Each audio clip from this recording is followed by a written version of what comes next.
용용이의 경적 교실. 안녕하세요, 용용입니다. 오늘은 조금 다른 이야기를 해보려고 하는데요. 제가 전공하는 ESG에 대한 이야기를 조금 해보려고 합니다. 우리나라에서 드디어 ESG 공시 의무화가 확정이 됐고요. 그래서 ESG 공시에 대한 로드맵이 나오게 되었습니다. 도대체 ESG가 뭐냐 하시는 분들이 있을 것 같거든요. 저는 ESG라는 말을 전에 다른 영상에서 이야기를 한 적이 있는데, 어쨌든 제가 제일 중요하게 생각하는 것은 지속 가능 경영이라는 측면에서 이제 비재무적 요소라는 개념으로 가는 거죠. 그래서 지속 가능한 사회를 만들기 위해서, 기업의 지속 가능성을 위해서 이제 투자자가 투자를 하는 과정에서 재무적 요소만이 아닌 비재무적 요소를 보겠다 하는 내용이 저는 ESG라고 생각을 하고 있거든요. 그러면 그런 ESG와 관련돼서 비재무적인 정보를 투자자들이 관심을 가지려면 이거는 투자자들에게 공시가 되어야 한다라고 이야기를 할 수 있습니다. 즉, 다시 말해서 ESG라는 게 투자와 관련돼서 투자자들에게 정보를 제공해 줘야 되는 것이기 때문에 공시를 하지 않으면 사실상 의미가 없다라고 이야기를 할 수 있는데요.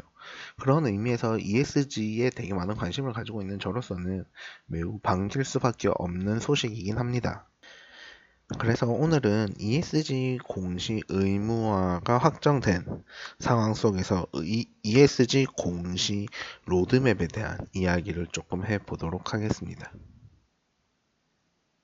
우선 ESG 공시 의무화가 2028년부터 시작될 거고요.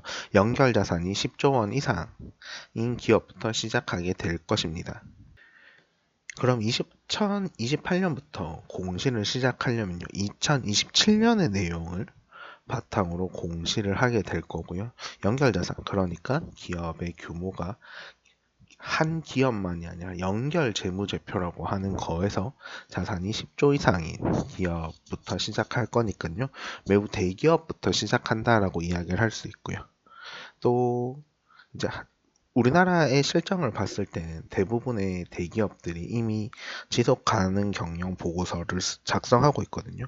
그렇게 되다 보니까 이미 많은 기업들이 준비가 되어 있다라고도 이야기를 할 수 있습니다.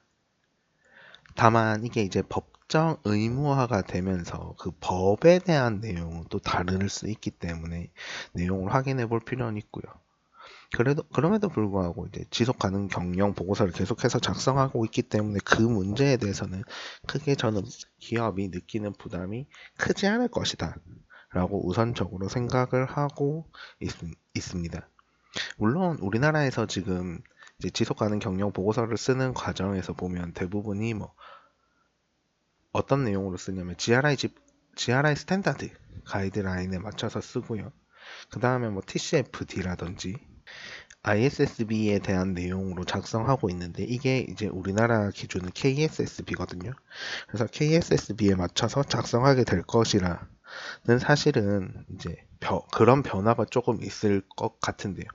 그 KSSB라는 것 자체도 ISSB를 기준으로 만들어진 것이기 때문에 큰 변화는 없을 거라고 저는 확신을 합니다.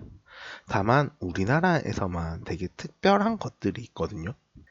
ISSB를 보면 ISSB는 1호랑 2호가 나와 있고요. 지금 3호가 만들어질 거라는 이야기를 하고 있고 1호에서는 일반적인 이야기, 2호에서는 이제 환경과 관련된 이야기, 3호에서는 뭐 모르긴 몰라도 생물 다양성에 대한 이야기를 할 거라고 이야기를 하고 있는데 KSSB에는 1호가 일반적인 이야기, 2호가 환경에 대한 이야기고요. 그 다음 101호라고 해서 별도로 만들어진 것들이 있습니다.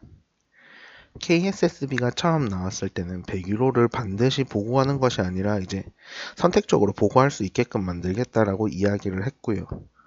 또 ESG라는 측면에서 제2호가 환경과 관련된 내용이다 보니까 101호가 이제 S 사회와 관련된 내용들을 포함하겠다라고 이야기를 했었거든요. 그래서 우리나라에서는 이제 기업들이 보고해야 되는 다양한 사항들이 있는데요. 그 사항들을 한 군데 모으는 것이 101호의 역할이다라고 이야기를 할 수 있습니다.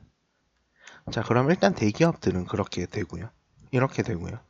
그 다음에 2029년에는 자산 5조 원 이상인 기업, 2030년엔 2조 원 이상인 기업들이 이제 ESG 공시 의무화에 들어가게 됩니다. 그래서 의무적으로 ESG에 대한 내용을 공시해야 된다라고 이야기를 하고 있습니다.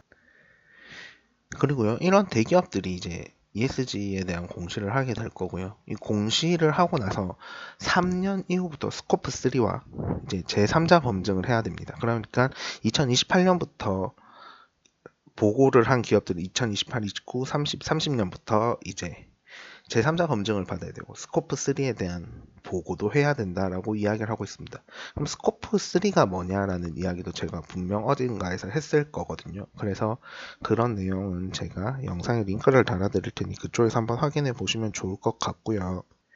과연 저는 이 스코프 3에 대해서 우리가 3년이 지금으로부터 한 4년 정도가 지난다 했을 때도 스코프 3를 과연 제대로 측정할 수 있는가 에 대한 의문을 조금 우선 가지고 있거든요. 이 스코프 3라는 게 말이 좋아 스코프 3지 정말 다양한 내용들이 들어가거든요. 스코프 1에서는 기업이 배출하는 탄소, 스코프 2에서는 기업이 소비하지만 기업에서 탄소가 발생하지 않는 경우, 가장 대표적인 예시가 이제 전기 에너지 같은 경우인데 이 외의 모든 것들을 이제 스코프 3에 포함하겠다라고 이야기를 하고 있고요. 또 이제 환경과 관련된 이야기를 하시는 분들은 LCE에 대한 이야기를 하고 있고요. 또 이 LCA라고 이야기를 하는 것들을 이제 스코프 4라는 개념으로 만들어서 넣어야 한다라는 이야기도 하고 있습니다. 이렇게 점점 우리가 사회에서 요구하는 것들은 점점 많아지고 있거든요. 그런데 이걸 어떻게 측정하느냐라는 문제는 또 다른 문제가 됩니다. 기업에서 발생시키는 탄소의 량은 정말 계산하기가 쉽습니다. 기업에서 발생시키는 것들을 그대로 측정하면 돼요. 근데 이 스코프 3에 보면 어떤 내용들이 있냐면 이게 뭐 업스트림, 다운스트림 하면서 뭐 이렇게 나타나는 것들이 있는데 가령 우리 회사가 사용하지만 다른 회사에서 만든 것들이 있어요. 그러니까 우리 회사가 만약에 컴퓨터를 만드는 회사라고 하면 컴퓨터의 CPU를 만들 때 발생했던 이 탄소 배출량을 우리 회사가 가져오게 됩니다. 그래서 우리의 하청업체에서 만들어진 그런 탄소들을 우리 회사로 다 가져오게 되고요. 또 그 과정에서 배송하는 과정에서, 운송하는 과정에서 이제 나오는 탄소들도 다 우리 회사의 탄소 배출량이 되는데요. 또 어떤 내용들이 있냐면 회사에 출근할 때 발생시키는 탄소량도 이제 탄소에 포함이 되거든요. 이거는 사실 정확하게 계산이 매우 힘듭니다. 그렇기 때문에 우리는 이제 평균이란 개념을 가지고 보고를 할 수밖에 없다라고 생각을 해요. 그럼 부정확한 내용을 정확하다고 이야기할 수 있을까? 정확하다라고 이 정확한 공시가 되어야 되는데 공시에서 핵심은 저는 정확성이라고 생각하라고. 근데 이 부정확한 내용을 정확성을 가진 공시에 포함시키는 게 맞는가라는 생각을 합니다. 더군다나 제3자 검증을 한다고 해요. 제3자 검증을 하는 과정에서도 보면 환경에 대해서 스코프 1, 스코프 2, 스코프 3에 대해서 인증을 받을 거거든요. 그럼 이 제3자 검증을 하는 데서 이걸 똑바로 확인할 수 있느냐라는 이야기를 다시 질문할 수도 있습니다. 지금 사실 우리나라에서 스코프 3를 측정하는 기관들이 조금 있는 걸로 알고 있어요. 그런데 그 스코프 3의 전체 15가지 범위를 다 가지고 있느냐, 다 측정하느냐라고 이야기를 해보면 사실 그렇진 않거든요. 그러면 이 15가지 중에서 우리가 보고할 수 있는 내용들을 보고한다라고 이야기를 해요. 그런데 할 수 있는 부분과 할 수 없는 부분이 뚜렷하게 나뉘어질 수밖에 없거든요. 그럼 뚜렷하게 나뉘어지는 과정에서 우리가 스코프 3의 전체에 대해서 이야기를 할 수 있는가? 라고 이야기를 하면 저는 여기에 대해서 퀘스천 마크를 좀 달고 있습니다. 물론 기업이 지속 가능성을 확보하기 위해서 이 스코프 3라는 개념이 저는 매우 중요하다고 생각을 하거든요. 제가 다른 데서도 분명 언급을 했었어요. 그래서 스코프 3에 대해서 관심을 많이 가지고 있고요. 스코프 3가 매우 중요하다는 것을 인지하고 있지만 이게 제대로 파악이 안 된 상태에서 제대로 측정이 불가능한 상태에서 이것을 보고하게끔 하는 게 옳은가? 라는 고민을 우리가 해봐야 되는 문제인 것 같고요. 또 제3자 검증이랑 부분도 조금 혼란한 부분이 있습니다. 왜냐하면 제3자 검증을 하는 과정에서 이 제3자 검증을 누가 할 건데? 라는 고민을 해볼 수 있습니다. 그래서 지금 우리나라에서 대부분의 이 지속 가능 경영 보고서는 AA라는 곳에서 인증을 받아서 그 자격증을 가지고 있으신 분들이 이제 제3자 검증을 많이 하거든요. 그런데 이 제3자 검증에서 AA를 가진 사람들이 과연 제대로 검증을 할 수 있는가? 그렇다고 회계사가 제3자 검증을 제대로 할 수 있는가에 대한 고민을 우리가 계속 해야 되는 과정이거든요. 우리가 ESG잖아요. 그러면 이 요소에 대해서, 환경에 대한 요소에 대해서 환경 전문가가 아닌 이들이 제대로 확인을 할 수 있는가, 데이터를 확인할 수 있는가의 문제로 다시 가게 됩니다. 그래서 이걸 어떻게 검증을 하느냐에 대한 문제는 우리가 분명 계획을 가지고 있어야 되는데, 일단 제3자 검증을 하겠다라고 이야기를 한 건 전 매우 의미 있다고는 생각을 합니다. 다만 이걸 어떻게 할지, 누가 할지, 어떤 절차로 할지에 대한 내용은 우리가 분명 합의가 다시 필요한 부분이라고 생각을 해요.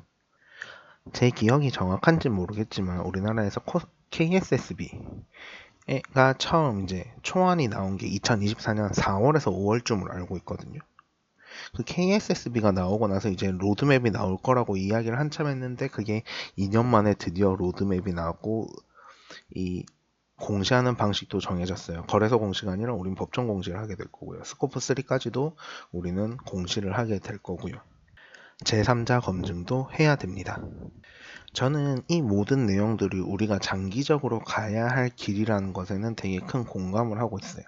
하지만 이런 것들을 과연 다 할 수 있을까? 우리가 우리의 수준에서 현재 할 수 있을까에 대한 고민도 저는 반드시 되어야 된다라고 생각을 하거든요. 이 스코프 3를 우리가 보고할 수 있을까? 제3자 검증을 누가 할 수 있을까? 누가 제대로 할 수 있을까에 대한 고민이 반드시 필요하다라고 생각을 하고요. 이 부분에 대해서도 우리가 계속해서 논의를 해야 될 건데요. 제가 앞에서 말했듯이 KSSB가 나오고 난 이후로 지금 2년 만에 이제 로드맵이 나왔거든요. 그러면 이거를 스코프 3가 제3자 검증 2030년, 스코프 3도 제 기억상 2030년인가 2031년인데 그때까지 우리가 제대로 만들 수 있는가 라고 이야기를 해보면 이것도 상당히 저는 어려울 것이다 라고 생각을 하고 있고요.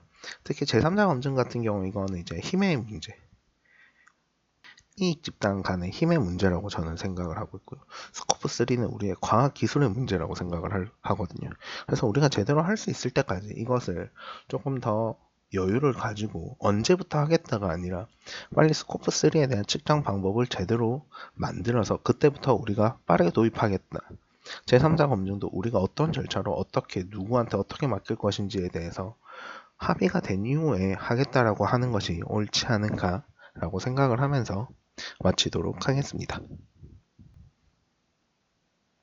질문 있으시면 댓글로 남겨주시고요. 구독과 좋아요는 필수입니다.